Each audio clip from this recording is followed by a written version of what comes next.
So I'm filming from my webcam today, the camera I normally use for all my underwater videos, and the tail making video is kind of MIA right now. So the views on my videos all range between like 50 and 110 as of right now. I do get some comments on them and I read them all. I respond to some of them. Even if I don't respond to yours, I've read it and I enjoy reading your comments, so keep commenting if you have something to say. A few different people have commented or even asked like, how long can you hold your breath?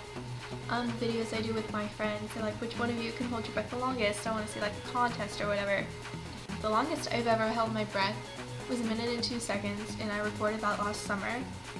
And I thought that I would share some tips on how I like worked up to that. And I don't know if that seems like an impressive amount of time for you guys. I know like some other like professional mermaids can hold their breath for like 2 minutes. So like the biggest thing I know to do is to slow your heart rate down, which sounds scary, but it's really easy. But if you guys ever meditate or take yoga, you take like deep breaths, like I keep my fingers right here because I don't like taking my pulse on my wrist.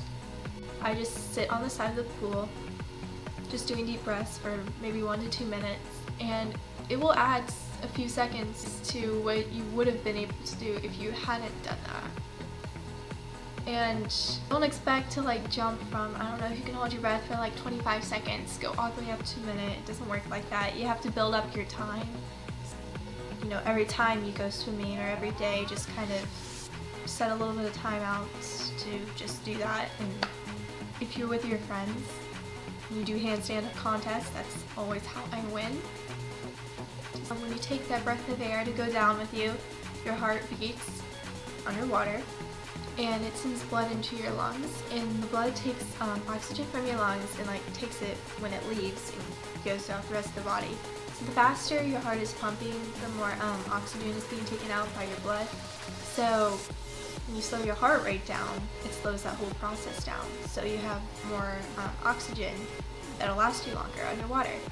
It's actually a technique that free divers use, which are the people who sort of look like mermaids who are in the monofins. The other trick I have to share with you is that when you take your breath to go underwater, a lot of people like to plug their nose so water doesn't get up in there, which I understand it's not like a comfortable sensation getting. If you're trying to swim below the surface rather than on top like a competitive swimmer would, if you let out a little bit of air at the beginning rather than letting it all out at the end, it'll help you kind of gradually sink a little bit.